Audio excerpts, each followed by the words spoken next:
This KFAN podcast is sponsored by Builders and Remodelers, exclusive Twin Cities provider of Elements Windows. Get the highest quality windows at unmatchable value. Visit buildersandremodelers.com for more details. Fan. Just in case you missed it, it's the top 5 sports talkers of the day. Now, it's time for Dan Barrero's Top 5 at 5. Brought to you by Gutter Helmet of Minnesota. Never clean your gutters again. Learn more at gutterhelmetmn.com. Let me guess, you're going to lead with the free throw disparity between the winning and losing teams in Game 3 of the NBA Finals. No, because to me, it's not about the disparity. It's not? It's about what the disparity represents. Of course it is. I'm just using the Cousins line. It's a good line. It's not about the foul totals. Yeah. It's about the fouls, when they come and who they come on, and all of those things. It's a layered, nuanced conversation that we don't have time to get into in the top 5 at 5. But I do want to start with basketball, because we talked about this yesterday. I'm glad we didn't print the shirts, because the roar for 44 is over. Yeah. The dream has died. For us, not for the Liberty. That's true. The Liberty still have an opportunity. The Lynx suffered their first loss last night, 94-84, at the hands of the Seattle Storm. The Lynx did jump out to a decent lead in the third quarter after halftime, but Seattle kept coming and coming and coming. I love this. Is Seattle good? I don't even know. They're about 500 now. Okay. I love Cheryl's comment, and I don't have it, but I can hear her saying this. We were talking about J.J. McCarthy earlier. What's it sound like? Mm-hmm. I can hear Cheryl saying this. Seattle did a terrific job of playing to their identity. We showed no understanding of what that identity was, and they scored 50 points in the paint. Sounds like her. So their will and determination to get what they wanted was much greater than ours. So the roar for 44 is officially over. The Lynx are going to have to pick up the pieces and understand that 43-1 is the best regular season record that they can have. And it all continues in a couple of days against the Los Angeles Sparks back home at Target Center. Is this a Commissioner's Cup game? Last night was. So we won't meet, because it was set up for like winner takes all. We were undefeated, Liberty undefeated. So are we out of making it to the finals of the Commissioner's Cup now? I don't think so, because I don't think so. Okay. I don't know for sure. All right.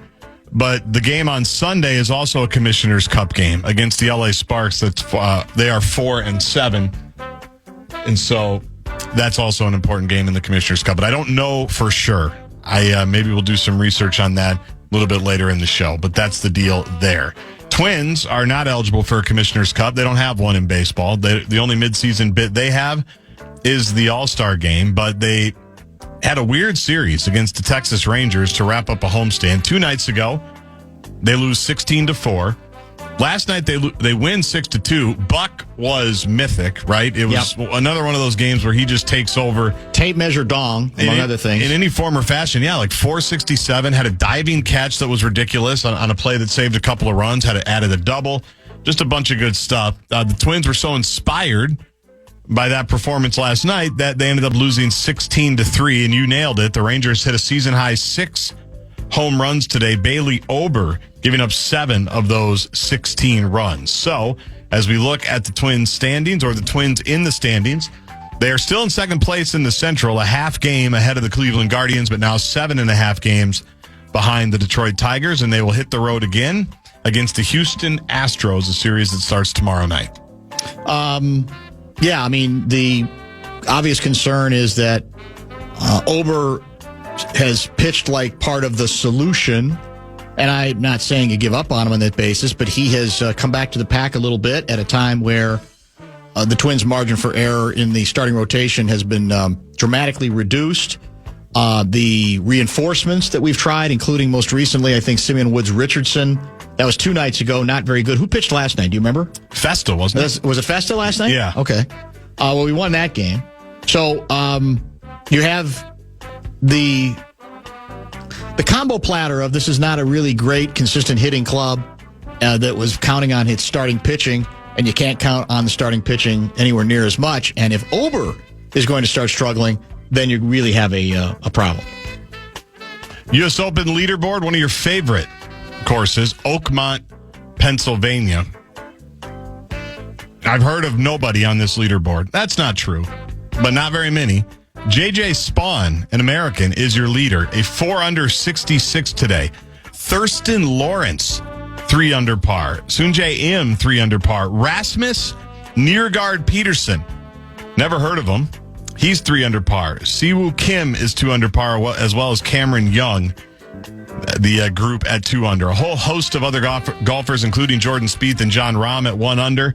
Patrick Reed at even with Adam Scott and a host of others. Scotty Scheffler, as I continue to scroll, had a rough day today. He's still on the course through 15, maybe through 16 now. I haven't hit refresh. 3 over par, the guy that's favored to win every golf tournament he plays. And for a time, Dan, had more wins in the month of May than did the Colorado Rockies, is 3 over par. And I'll see if there's anybody else that is worth bringing up, but just to catch people up. I don't recognize any of those names. Oberg is 2 over. Schauffele is 2 over. Oakmont is biting today in Pennsylvania. And no Lumpy, I assume. No Lumpy. Well, it's lumpy. It's unfortunate. That's why we bring up the... it's really the only reason I bring up the U.S. Open leaderboard is to get asked about Lumpy. Want the Justin Jefferson comment of the day? Might as well. Comes from, I should say, the J.J. McCarthy comment of the day about J.J. McCarthy from Justin Jefferson. The way he spins it, it comes in quicker than you would think. The way he can throw into those tight windows, we're going to need that during the regular season. Jets on his new quarterback, J.J. McCarthy. I also mentioned to Justin Jefferson, who talked today at mandatory minicamp, that he's expecting to spend a lot of time in Minnesota this summer so he can, number one, throw with J.J., but also build the camaraderie with the receiver group that includes Jordan Addison, who will get to hang out here in Minnesota before he has training camp and then gets to go to L.A. for his court date, and then suspensions and everything that comes with it. But that was those were the headlines from Justin Jefferson today. So we have the ongoing elevation of J-Mac to extraordinary levels that will make that it will be almost impossible for him to match, to live up to. That's what we're doing. Almost impossible, but for J-Mac, nothing is impossible. Yeah. Well, you know what? Did you find? I thought you were going to find the soundbite about him talking about his arm strength. Well, and then I lost myself in Sarah Spain's comments, and then we did Dr. Dan's inbox, and then I just didn't have time to do it. Is that a full pelf? That's about a half a pelf, I would say.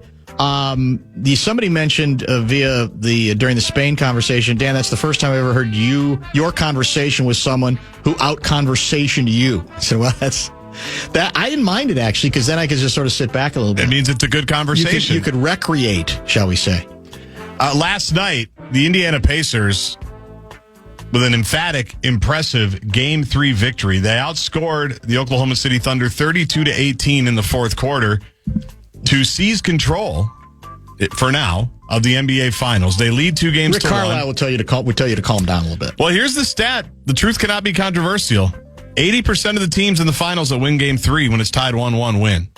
I don't know if that's 8 of 10. I don't know if that's 4 of 5. I don't know. But I think Game 4 is going to tell the tale, just like that's what I felt regarding Wolves-Oklahoma City. Yeah. That was the game. A lot to say for that. Because now there are people who say, well, no, Oklahoma City could still win the series down 3-1, and obviously they could. But I sort of think the Pacers need this next one as well. The stat I was fascinated by is that through their NBA playoff run this year, the Pacers have never trailed in any series. Crazy. They've never been down, and they've been ahead, tied or ahead, in every series that they played in. And let's remember something here. They've already knocked off, with ridiculous ease, a 64-win team. Cleveland. And now they at the very least, have a 68 victory team. Pretty frightened, right? Or certainly motivated enough to say we can't mess around any longer. They finished that game strong. What's been the strength of the Pacers? When a game is winnable, or even when it seems losable, in the fourth quarter, they finish the game better than their opponent. And you could even say, to an extent, I mean, if you go back to the Wolves series, there was only one competitive game, wasn't there? We beat them once by over 40. Yeah. They routed us, and then it was Game 4 here that was winnable for the Wolves, but they didn't finish it enough to win it. And you do wonder, Oklahoma City has, what was the number of double-digit victories? It was over a million. 60 between the regular and postseason. And you wonder if it does make it harder for them to prepare and understand how to win close ball games. Well, when you don't get the turnovers, and Indiana only had 13, that gets them, especially at home, flying up and down the court, making big shots. When they don't have that, which they didn't last night, when Shea's not getting to the line or scoring at ridiculous numbers, which they didn't have last night, we mentioned his free throws. He ended up with 24 points, 9 of 20 shooting. When they don't have that, then they're not their best selves. Because then all of a sudden their shots don't start falling, right? Their shooting percentages we brought up, when they're up 10 and they're just feasting, shots seem to just fall and fall and fall. And they haven't been able to hit that rhythm enough. They certainly didn't find it last night, which was interesting. But I think a lot of it does start with the fact that they just didn't turn Indiana over either to get easy baskets. Well, the other big stat from last night, I'm trying to pull up the box score now, is bench numbers. So let's add them up on the Oklahoma City side. 4, 8, 12, 18 points off the bench. Caruso led them with 8. Your guy, Isaiah Joe, had 6.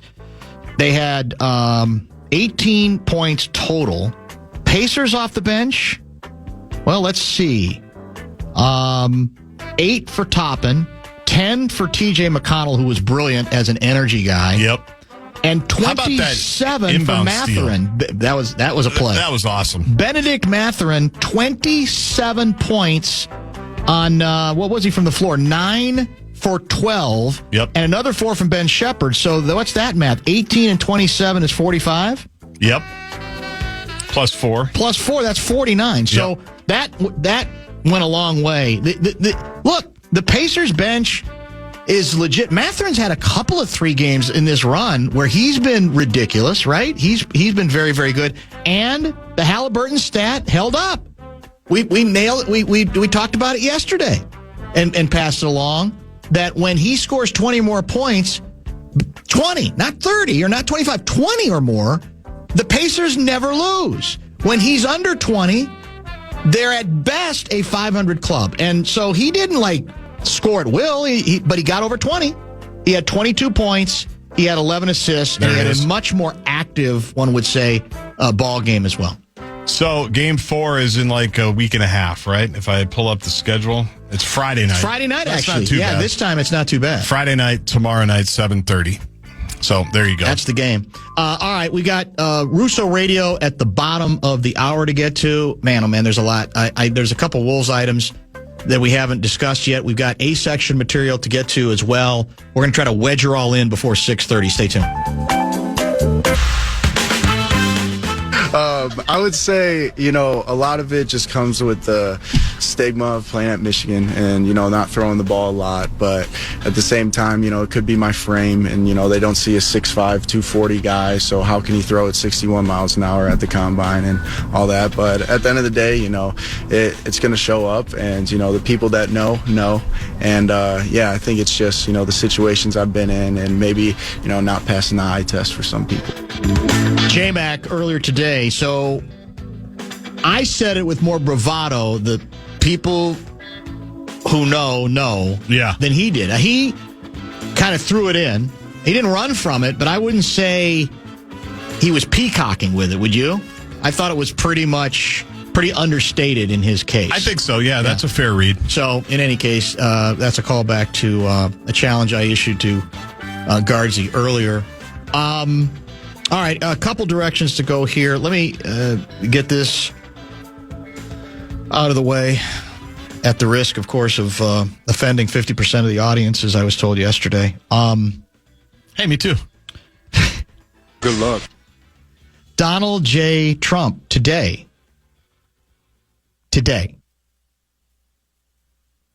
People who've been here for 20 to 25 years and worked great, and the owner of the farm loves them, and you're supposed to throw them out? We can't do that to our farmers and leisure to hotels. He's saying leisure hotels. We have to use common sense on that. Sometimes I'm just left speechless. I mean, isn't the answer obvious? How about using common sense from the start? Because in effect, this is at least hinting of a Sirwanga. a backpedal when it comes to deportations. He seems to be suggesting there are limits to it and that we got to rethink it. We got to reconsider. Now, I don't know if that's a poll that came out, because for him, it's always about what he's going to get out of it, right? It's not necessarily because of doing the quote-unquote right thing. Trump says farmers are being hurt badly. His words, being hurt badly by deportations. You go into a farm and you look, and people, they've been there for 20 and 25 years and work great, and the owner of the farm loves them, and you're supposed to throw them out. It's really a variation of the quote we just read, offered up by somebody else. We've got to use common sense. We can't do that to our farmers and our leisure hotels. Why would that be difficult to discern on the front end? Why not go more systematically and more deliberately from the start? And then throw them all out of here. Get them out of here. We said we're going to get them all out of here. We're going to get them all out of here.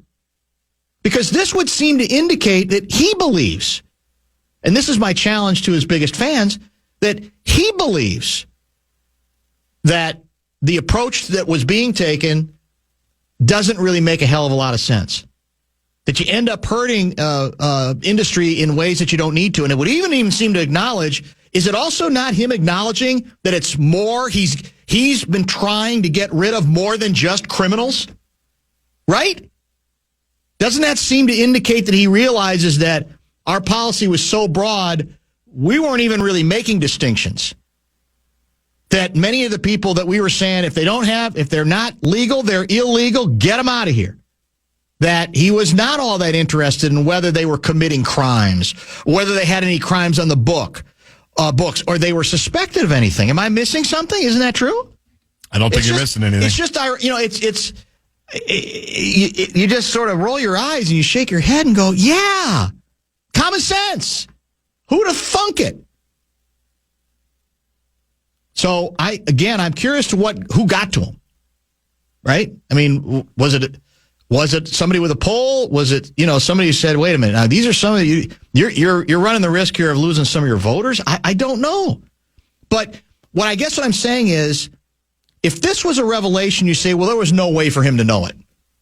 There was no way for his administration to understand what they are now learning.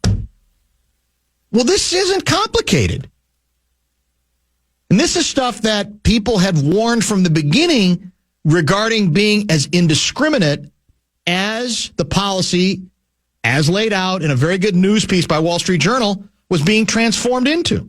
From whatever the original thing was, which was getting rid of the bad guys, getting rid of the criminals, right. Allegedly. Changed to just go to Home Depot. Now, did you see, I assume you saw the video of Senator Padilla? I'm actually looking at it now, yes. California. Yep. So he shows up at a secretary, I never know how do you pronounce Kristi her name? Noem, isn't it? Is it Noem? Is conducting a press conference, and he decides to crash the party, basically. He wants to go in and he's going to ask questions. Now, he ends up being dragged out.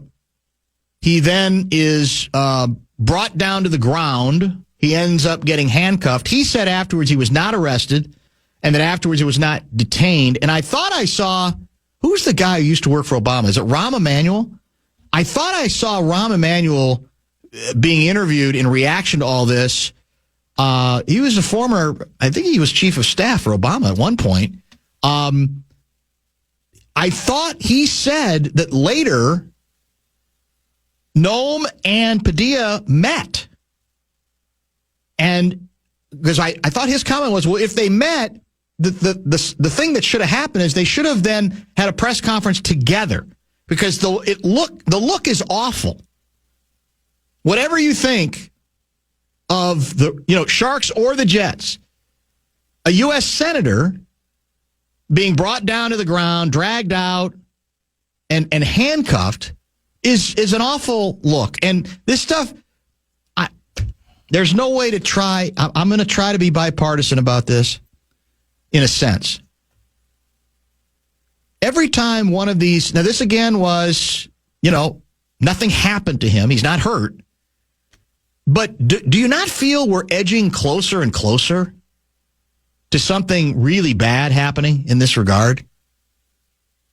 And some of the comeback was that he had been warned that he needed to leave and that he refused to. It's the Klobuchar comment. What happened to Senator Padilla in California today is outrageous. Senator Padilla is a respected leader of great dignity. He has every right to ask a question to the secretary without being slammed down and handcuffed. Now, the conspiracy theorists will say he set this whole thing up, right? He wants the visual. Yep. And it's just going to give more oxygen to the protesters who have another reason to, get out there and feel even more motivated by what took place. I'm just telling you, as somebody who's been around, more than 15 minutes, I just shake my head and I hate the look for the country. You know what I'm saying? When a U.S. senator under those circumstances, and I'm sure he wasn't going to go in there and say, "You're doing a hell of a job, Christie." Right. I'm sure he wasn't going to say that, right? But what I need to see is video of what preceded what most of us have seen, which is he's being pushed out, grabbed from the room, and then in the hallway he ends up being knocked to the ground and then cuffed. Correct? Yeah. What preceded it as well? I've only seen the back half, like you say. Somebody else said that they met for 15 minutes. So wouldn't the statesman-like thing to do be? Well, I don't know. Maybe one of them wanted to do it and the other one didn't. I don't know anything about that. But to me, that's the calm, professional thing to do. Is if you did meet together afterwards and say, we should be able to have disagreements or whatever you want to do to maybe even take a little bit of the edge off the thing. It's a bad look. It looks more and more like what?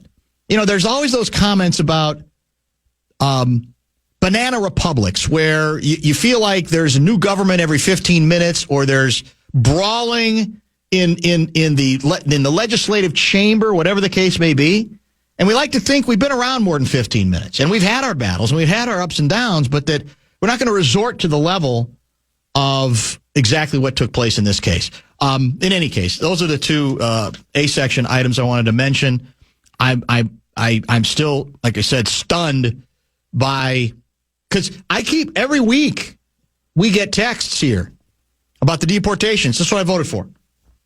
Yep, voted for all of it, every bit of it. I saw one that related to what took place with this U.S. senator. I voted for that too. Mm-hmm. Democrats are not above the law, even though there was no law. But by any stretch of the imagination, there was no law broken in this case. He's not been arrested for anything, hasn't even been detained for anything. So how much of the whole thing was a show on the Trump administration side as well? But the president, when it comes to now, well, maybe we got to reconsider how we go about these deportations. That seems to be an acknowledgement that if that's what you thought you voted for, that's not what he's intending, or maybe he is reconsidering at this point as well. Russo Radio, we'll talk plenty of puck. Stanley Cup final tonight, continues tonight. Right here on the Fan. Is it going to be on the Fan? On the Fan. I wonder how afraid the Florida Panthers are going to be to play tonight. I can't wait. Well, in fact, Russo talked or wrote largely about that issue. We'll get to all of that next.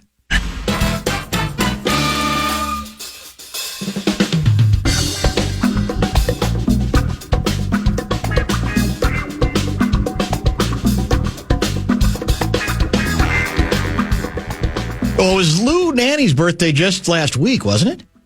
On the 2nd of June, I believe. Yeah. Yeah. It turns out, you remind me, it's Russo Radio's birthday today. Happy birthday, Russo. Yeah, thanks, man. How are you? We're good. I mean, I'm thinking that it makes perfect sense that your birthday would be when it is, because you pretty much know these days you're going to be covering your favorite sport, right? There's no avoiding it, so you're doing exactly what you want to do on your birthday, correct? Yeah, exactly. I mean, I don't know. Like, I've covered Stanley, probably 24 Stanley Cup Finals during my time of my birthday, but I don't know how many have been on actual the game night. So, that's true. But tonight will be fun.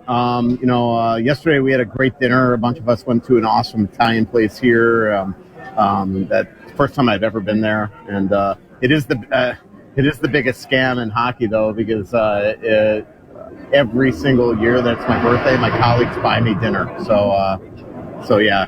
I don't know why it's so loud in here right now. It seems raucous. Yeah, are you? It's not like well, we are. So we are in the press room, but I don't know what. There was like an explosion that just happened right now. It sounded like a truck was going by, like a runaway truck. Yeah, I don't know like what it was. Yeah. But anyway, we are in the press room. I probably should have gone somewhere else, but they were doing the anthem dress rehearsal when I went into the lower bowl, so there was really no place to go. And when sports writers eat, Dan, it's usually loud and festive. Nothing makes sports writers happier more than a big buffet, and that's what we got in the press room right now. No, that's for sure. That's what's the buffet tonight? What's a Stanley Cup Final Game 4 buffet? So it was pork chop, which I do not like pork chop. And pork chop guy, huh? Some chicken. Yeah, not a big pork chop guy. What are you looking for? I mean, I was looking for like a five course meal or a tasting menu, something like that. But it was nice. It filled me up, so I had some chicken. I'm bewildered, very confused today, and I'm hoping you can help sort of deal with or ease my confusion. Okay, so yesterday, it might have been 2 days ago. I got a text into the Bradshaw and Brian KFAN text line that said that the Edmonton Oilers' performance in the third period, the penalty-marred third period, was exactly the message that the Oilers needed to convey, and that the Panthers were not going to know what to do with themselves when Game 4 started. Now, I got that text, and yet I'm looking at a tweet that links to your story, and it reads, "Are the Panthers in the Oilers' heads? The Panthers do a masterful job playing between the whistles, then aggravatingly skating away. After an ugly Game 3, Edmonton knows it can't get provoked again." So who's in whose head here? I'm very confused. The Panthers definitely don't have the Oilers in their head. The Oilers lost their minds the other night. I mean, the entire third period, they were just two-handy guys in the back of the legs, cross-checking guys. Obviously the melee started, and things like that. So, the big thing here, if the Oilers want to continue to give the Panthers 11 power plays a night, this series will end Saturday night.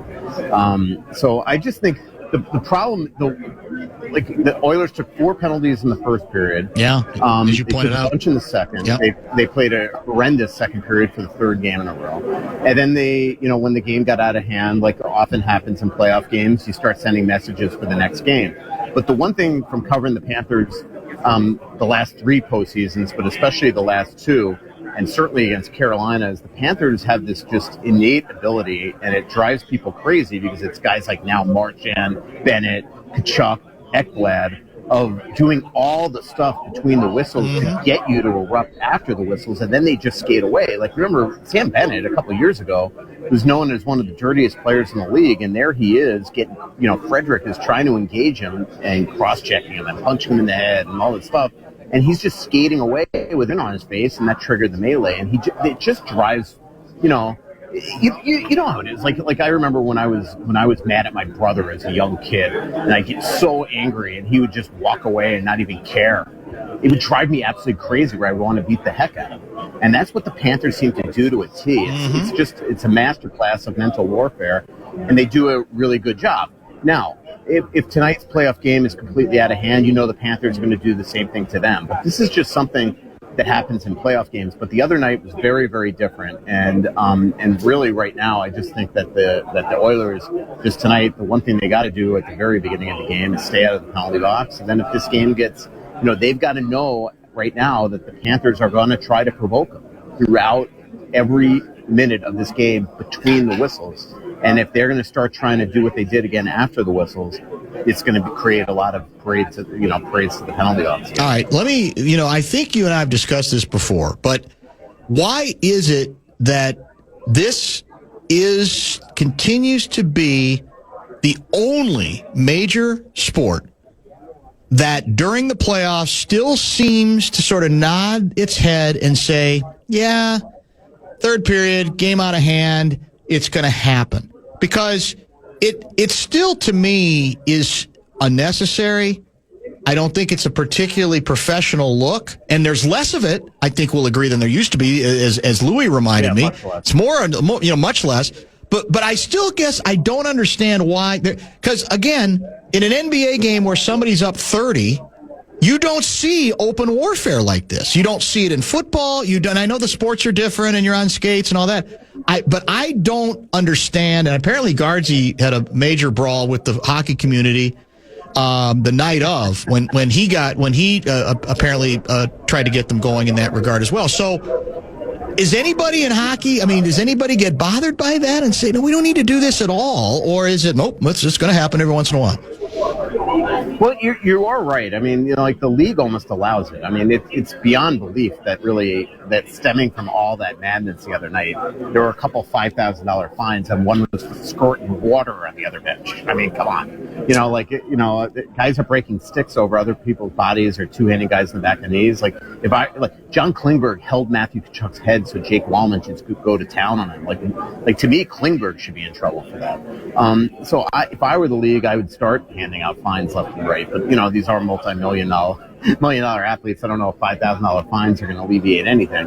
I think that the reason why it happens in the sport is twofold. One, because fighting has always been, even though technically it's not legal, it's permissible, it just, leads to just the ability to really go after guys. And I do think that, the reason why it doesn't happen in other sports like basketball and things like that is these guys do weapons in their hands. They're fully geared up and things like that. And the other thing about this sport compared to the other three major professional sports is that, to me, this is the only sport that there is an appreciable difference between what a regular season game looks like and a playoff game. The stuff that we see on the ice every single night in the playoffs, and especially in the Stanley Cup Final, actually you really even see it in the first round, it just can't happen every single game in the regular season. It can't happen in game 52 in Buffalo. It just is impossible. So I think the league recognizes that tensions are high. Even Paul Maurice said yesterday that, we just see what we see on replay. If we had any idea of the stuff that actually goes on the ice, it would actually be crazy. I was talking to a guy the other day, one of the audio guys for the NHL, that actually hears the mic'd up, the players. They have three players a night that are mic'd up, both coaches and one of the refs. And he's like, oh my God, if you knew the stuff these guys say to each other. So I think the league just recognizes that tensions are super high and just sort of allows it. I don't love it. I thought the other night the Oilers did look. I thought it was embarrassing watching the way they were outclassed, but that is the sport. That's why some people love it. Yeah, I'm going to give you some scores here of for the Panthers through the postseason. In terms of goal differential, last game was obviously +5. Now I see further down a +4, a +5, a +3, a +5, a +5. And it goes on and on, +3. How unusual, in terms of goal differential, is this team's run historic? I know they haven't won the Cup yet, and you could say it's still up for grabs, but how historic? We tend to think of hockey, I tend to, as, okay, a lot of, tight games in hockey, even if one team's a lot better than the other, a lot of, 4-2s, 4-3s, or 2-1s, or 3-2s. These guys are like routinely routing teams, or opponents. Yeah, no, you're absolutely right. It's crazy. They have 5 or more goals in 8 of the last 11 games, I believe it is. Yeah. This isn't the 80s Oilers, but they've already set an NHL record for goals on the road. They are just an absolute juggernaut. They're the deepest team I think I've ever covered, at least in my years covering this league. Their third line is Brad Marchand, Anton Lundell, and Eetu Listerainen. If Anton Lundell and Eetu Listerainen were on the Minnesota Wild, they'd at a minimum be their second line. And Brad Marchand, here you have a future Hall of Famer that's still playing at an incredibly high level, that's being on the third line, that has absolutely made those guys. And I asked Carter Verhaeghe today, and he said they've been our best line maybe in the playoffs, not even this series. So they are a deep, deep team. And then you have these just absolute studs in their top two lines, with guys like Verhaeghe, who's like one of the most clutch guys in the league, and obviously Barkov and Reinhart, who's a 50-goal scorer, and Sam Bennett, who's leading the league in goals, and Matthew Tkachuk. They're just truly can light you up. Now they are facing a team that has Connor McDavid and Leon Draisaitl. That these two guys, the last 2 days, made sure to get their team and their teammates on the ice when they could have had some days off. So they are going to be extremely motivated tonight, and we'll see if tonight changes things. So is tonight the series in your mind? I mean, do you believe Edmonton has to win tonight to win the series? Yeah, the only reason why I won't go that far is I still remember talking to you. I'm pacing outside here where the Oilers were playing sewer ball last year, talking to you, not expecting that I'd be here on a Game 7 when the Panthers at one point in that series were up 3-0. So I don't put anything past the Oilers, even if they lost tonight. But I would agree with you that tonight is a very, very tough game. I just don't important game for them. I just don't think that they want to go home with this series down 3-1 again. This to beat Florida again, 3 in a row, I think it's going to be very, very, very tough for them. So I do think that tonight is sort of the series, at least from Edmonton's standpoint. So who did you pick going into the series? Do you remember? I did pick Edmonton in 7. You did pick Edmonton. So you haven't totally given up on that, fair to say? I waffle every day of my life. Well, right now, if you ask me, I think Florida's going to win the Cup. Yeah, yeah. Well. I never stand by my predictions. We actually do this thing now. We do like 4 or 5 times a year, like predictions in The Athletic, and every single one of my predictions on who's going to win the Cup every month that we do it is different, and then I could always say that I was right at some point. A couple good questions would come in via the Bradshaw and Bryant KFAN text line. This is from Aaron in Mendota Heights. Can you ask Russo, does the coach ever get involved in that when you have the extracurricular stuff like in the third period? Does the Oilers coach encourage that during the game or try to shut it down? Or at that level, do the players just go rogue as a team? He calls himself a non-hockey guy question. Give it a non-hockey guy question, but it's actually a pretty good question. Yeah, I think it depends on the coach. I mean, if you're talking Mike Keenan, Mark Crawford, those type of guys, probably they're encouraging it. I don't know Chris Knobloch really well, but man, is he a mild-mannered guy. And so I have trouble believing that he's encouraging it. I just think it's, as he said, boys being boys and making investments into the next game, which is another word for sending messages. We've seen that throughout the playoffs, for as long as I've watched this league, let alone covered it. And so I think there are times, but I think that was just, sometimes you got to stand up to the Panthers, and I think that was what that was the other night. What is if you're talking maybe again to a casual hockey fan, maybe even a hardcore. I guess maybe there's a good question. Maybe the same answer is good for either one. What distinguishes the Panthers from most other teams? Yeah, I just think that they have a certain style they want to play, and they have filled this roster with those type of players. They are an abrasive, irritating team to play against. They come at you all game long, and they do believe that in a 7-game series, that if they hit you and hit you and hit you, that eventually by games 3, 4, 5, or 6, it's going to start having an effect where you're not going to want to be hit anymore. We saw that in the Carolina series. I covered every one of those series. We saw in Game 4, Carolina tried to stand up to it. They won convincingly here in Florida, but it was not in their character to do that for 3 more games. And then obviously the game got out of hand, and the Panthers won Game 5 in Carolina and won the series. But they just, for lack of a better term, they're a bunch of bullies. It's kind of what I wrote today. They have this just irritating, aggravating, antagonizing way of playing the sport, where they will do everything to you, legal or otherwise, in between the whistles, and then skate away from you grinning, knowing that you want to just lose your mind on them. And that's what happened the other night. And so that's the biggest thing. Like, I don't know if you read the story in full today, but what Verhaeghe told me when I sat down with him yesterday for a one-on-one, for a story that I'm actually working on Verhaeghe for probably this weekend. But he said, if you look back at their year that they went to the final 2 years ago, so 3 Stanley Cup runs ago, they were a very undisciplined team, he said. They did get into the shenanigans after the whistle. And then I asked Maurice a follow-up on that yesterday, and Maurice pointed out, just look at Matthew Tkachuk's penalty minutes. 2 years ago, he was averaging 1.5 a game, and then the last 2 years here, he's cut that down dramatically, and he's usually one to skate away from a lot of this stuff. So they're an irritating team to play against. And a lot of people try to play their style. The Panthers just do it better than pretty much everybody. Paul is unhappy with both of us. He writes, "We want." By the way, the one thing I'll say is the Panthers play a very similar style. I'm sorry, the Wild, play a very similar style, and I think that's the type of MO that Bill Guerin is trying to build. Again, though,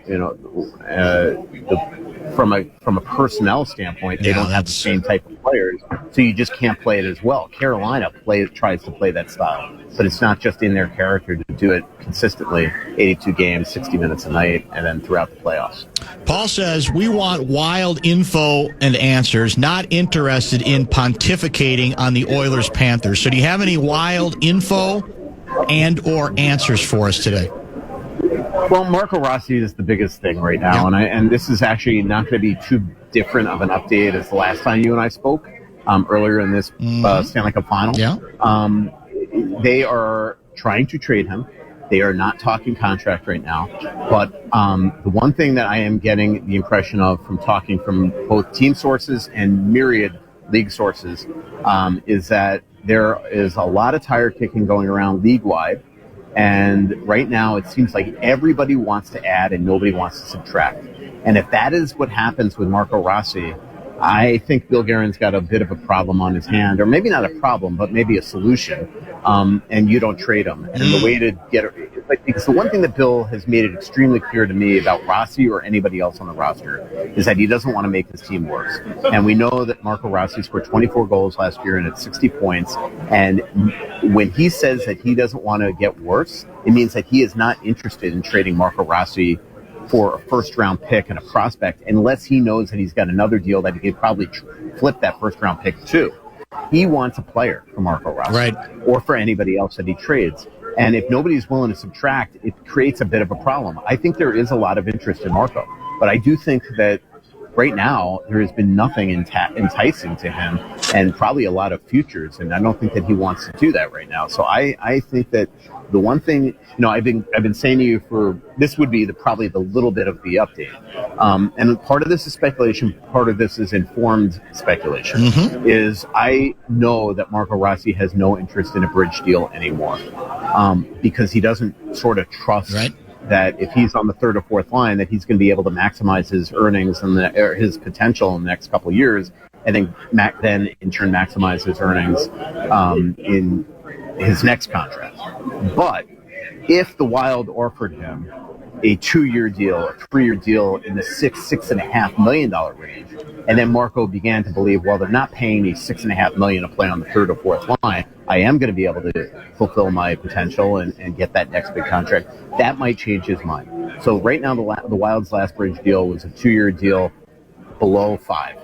If all of a sudden they came to him and offered him like a Marty Necas type contract that Marty had last year, then that might change the calculus. If I were Marco, I'd be enticed by that, because then, all right, you're not getting your long-term deal. Right. The Wild, we know, don't want to give him the long-term deal. They have the money. They could give him the 6.5. I think that would be your best option if there's nothing else out there. Well, what you're essentially suggesting is that might be the Wild's only option.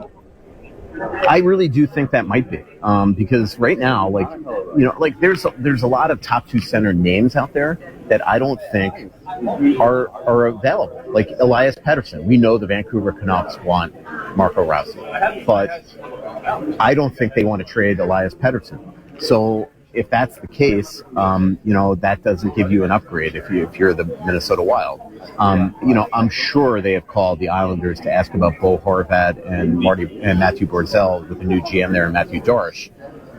But as my colleague Pierre LeBrun reported today, right now, Darche doesn't want to trade either of those guys. I'm hearing Nazem Kadri is somebody that the Wild have interest in. But Calgary wants to add this summer. They don't want to delete. And so I don't, and Nazem Kadri has complete protection, or at least partial protection. A lot of Wild fans have asked me about Jared McCann. That's another team that we've checked on. And Seattle, same thing. They're getting a lot of interest on Jared McCann, but they want to add. They don't want to delete, and they got him at a good value. And over and over, that's what I'm hearing. Yeah, could the Wild trade him tomorrow from Kokiniemi in Carolina? 100%. But Kokiniemi, I just covered him. I mean, the guy was a healthy scratch at one point in the Carolina Hurricane series against Florida. He's not somebody that I would trade Marco Rossi for.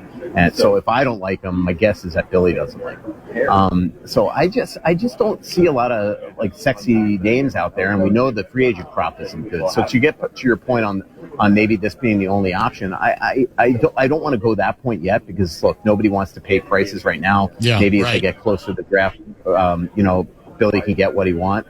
But the one thing about the 2 years, 6.5 or 3 years, if he was going to do a Marty Necas type deal, is if you remember last year, not to make this more long-winded, but Paul wanted to know about the Wild, so we're going to tell him. But Marty Necas last year was in a similar situation. He wanted out of Carolina. Carolina wanted out of him. Carolina actually found a couple trades, one Winnipeg, the other maybe the Buffalo, for him, but he refused to sign an extension there. So eventually what Carolina had to do, and what he had to begrudgingly do, because he wouldn't accept he wouldn't sign extensions, so those trades couldn't transpire, is Carolina signed him to this bridge deal. And he returned, and he played pretty well until he wasn't playing well, and then they eventually traded him to Mikko Rantanen. So if Billy looks at that as a template, you could sign Marco to the contract and then eventually trade him anyway. It's a good enough type of deal, because then there's cost certainty. I think other teams could see that he's a pretty good player and maybe make the trade. So I just think that might be their only option, is to go back to him, try to get him on that type of deal, and then maybe even make another trade for another type of player, and still upgrade your center position. Like Charlie Coyle's available. Like, he's not a top 6 guy. Yeah. But, maybe you go out and you re-sign Marco and then go try to trade for like somebody like that. And still now you get a couple centers, one being your own, and now you are upgrading that position. So I just think there are ways to do things this offseason, but I just don't know right now. I can't see a clear path where Marco is going to get them the top 6 center that they want. And now that Brock Nelson is signed elsewhere, we know that they've got to figure out a way to trade for a center this year if Brock's not coming here, which we know he's not. Russo, will you remember this message on your birthday? Yes, I will. One message for you. You are never taking up too much of our time. You will never hear me complain that you are going on too long. Your voice on this show is way, way too appreciated for that. So don't ever give any second thoughts. Am I filibustering too much? There's always time for the story. You can filibuster your butt off as far as we're concerned. That's not ever going to be an issue. Yeah. Happy birthday, man. Yeah, thanks, man. I appreciate it. See you guys. Thanks. That is Russo Radio, kind enough to join us via the Connecticut Water Systems hotline. We've got the top of the hour pause. We're a little bit late. I hope this tease works. When we come back, in defense of morons. That's next.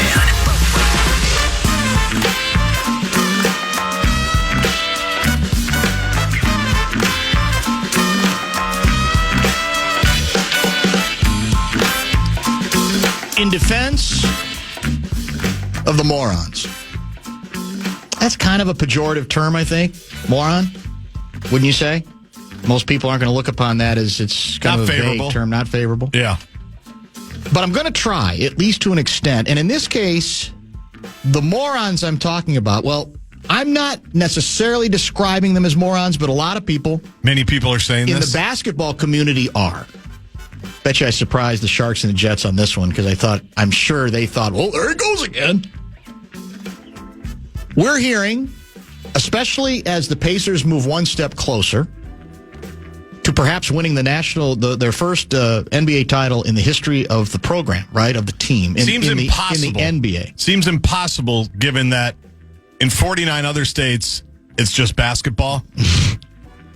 But that's Indiana. That's Indiana. It seems impossible. Well, in fact, I think the T-shirt, based on something Rick Carlisle said, this is Indiana. Yes. And he's right. I mean, it's undeniable. I mean, that is the state of basketball. Quick sidebar. I had to explain that shirt to my son. Oh, okay. He's watching the game. He right. goes, what are they talking about? But this is Indiana. Yeah. He's like, well, it would be like in hockey if somebody said this is Minnesota because hockey's different here. That is, if we ever had a coach who was on a podium during this thing called the Stanley Cup Finals, and I know that strains credulity. I did try to make the hockey connection. Okay. It did not really connect in his brain. Okay. One day he'll understand because we all learn to understand that it's Indiana and it's different and it's special. Okay, so here's my point. As the Pacers, at least threaten to win the whole thing, by potentially they would have to defeat the team that Wolves fans were told was pretty much unbeatable.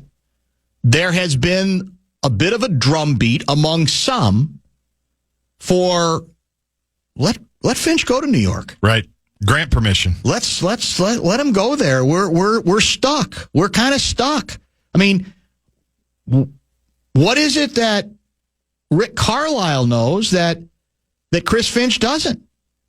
So get rid of him. I'm not here endorsing his dismissal any more than I would endorse the Tibbs dismissal, but let's be honest about something. There's a lot of people talking out of both sides of their mouths about Tibbs because they went way too far in how savage they were when he was here.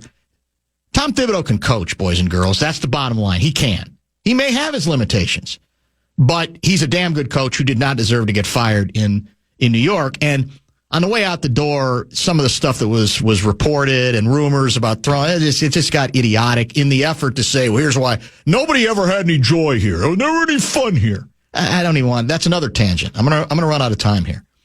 But here's the point. I'll defend the morons to this extent. What do we hear during this Pacers run over and over again? Good team, interesting parts, but the X factor is Rick Carlisle. Rick Carlisle is the most underrated coach in the league. If Rick Carlisle wins a title this time with this group, he belongs in the Hall of Fame. If you perpetuate that, I'm not even saying there's not some truth to it, but if you continually talk about the X factor is their coach, then it shouldn't be all that surprising that people are going to go, well, then maybe as good a job as Finch has done is maybe we need a better coach. Now, the comeback to that is, where do you get those guys? There aren't that many. Are you better off staying the course? Yep. Allowing him to make some mid-course corrections, tweaking the personnel, and any number of things. So, again, I'm not calling for his head, but you can't have it both ways. If your narrative constantly is, this Carlisle guy, he's got this thing figured out like nobody does, then in the heads of the people who are frustrated by the Wolves leveling off, they're going, well, you're kind of telling me, in effect, that Carlisle's a better coach than Finch because he's figured some stuff out that Finch couldn't, right? So I don't think you can leave that out and just dismiss everybody, as mindless as some of the criticism tends to be. That's what feeds into it. So, I mean, you look at the Pacers, and here's the other weird part. Are the Pacers simply a better team than the Wolves? Or are the Pacers a better team because this coach is so inventive and creative with nurturing a bench from the start of training camp? They're a team, we just, during Top 5, laid out the numbers again about how good their bench was in this last game.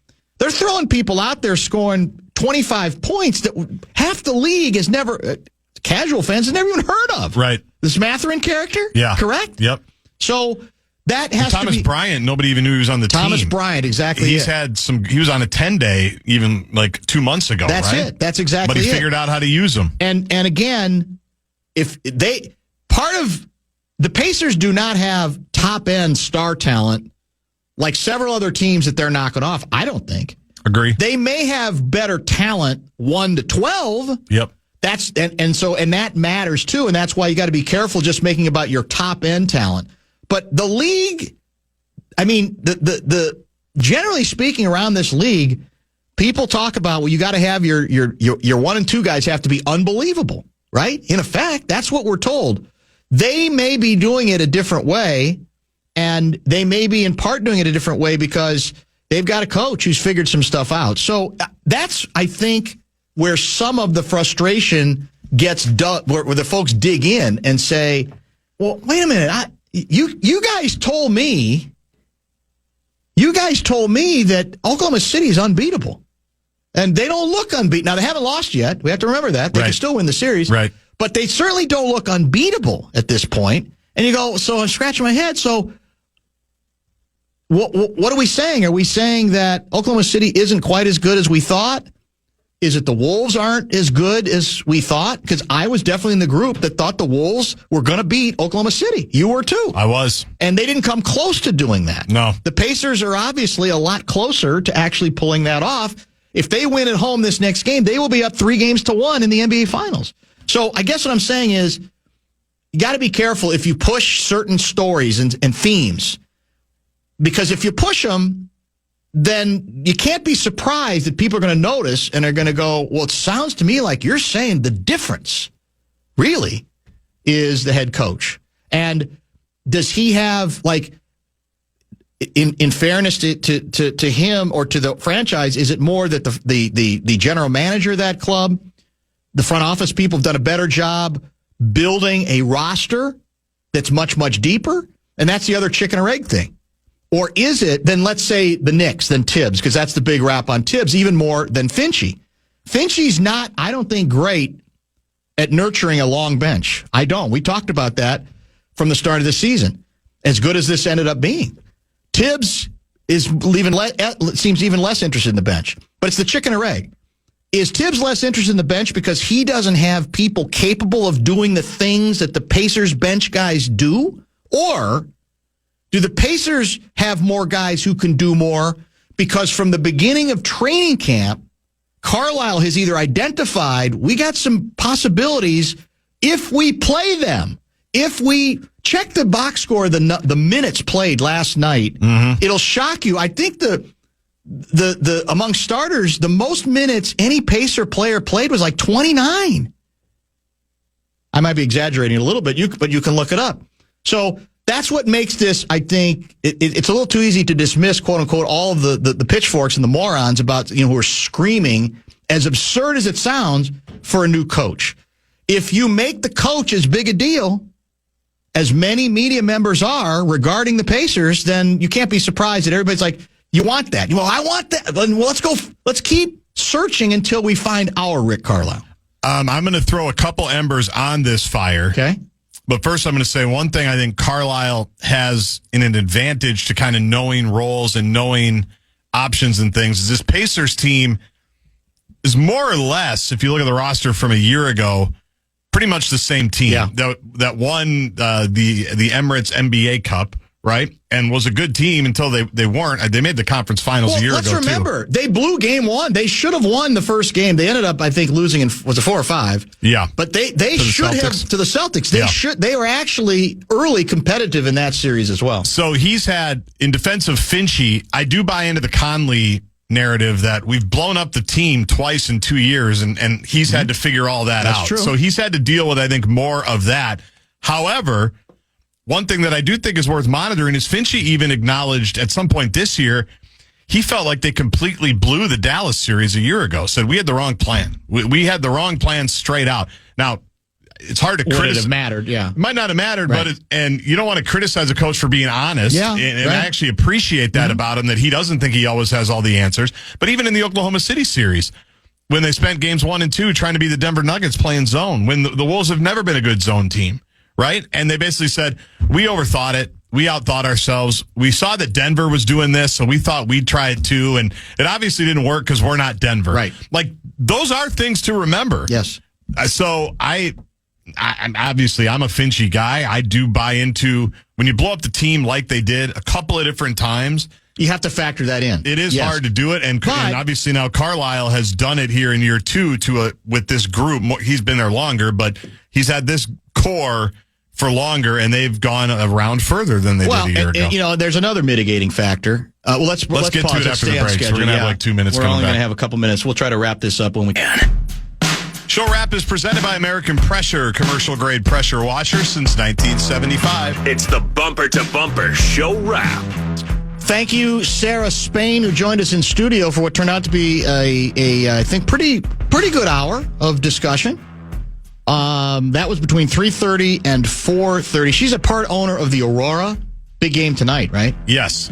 Well, they're all big at this time of year for sure. We covered a lot of ground, including her new book, which is getting a lot of good attention. I also want to thank the birthday boy, Russo Radio, who joined us at, what time, about 5:30 or so, filing a live report from the Stanley Cup Finals, which can be heard, Game 4 can be heard Right after this. Right after this, tonight on The Fan. Real quick, the other item I do think is a decent question about the head coaches. I don't think there's an art that's difficult to master as a head coach about developing a bench and throwing young players out for 4 minutes here or 3 minutes there that I think he does need to get better at. And because of moves the Wolves might make, he probably will be forced to do that on the fly. But that's part of the reason you look at Dillingham and say, I don't think anybody thinks he's ready. Now, would it have mattered? Because if he's not ready, he's not ready. You can't force a coach to play a player. But I think there seemed to me there were ways to get 2 or 3 of the young players in for, even if it was short stretches from time to time. Jalen Clark, TJ Shannon. No doubt, yeah. Tomorrow, Gessling joins. Tomorrow, Lavelle joins. And who knows what else. Stanley Cup action. All of that is coming up next here on The Fan. We will talk to you at 3 o'clock on Friday. Thank you for the memories. Thank you for the great time. We love you, Dan.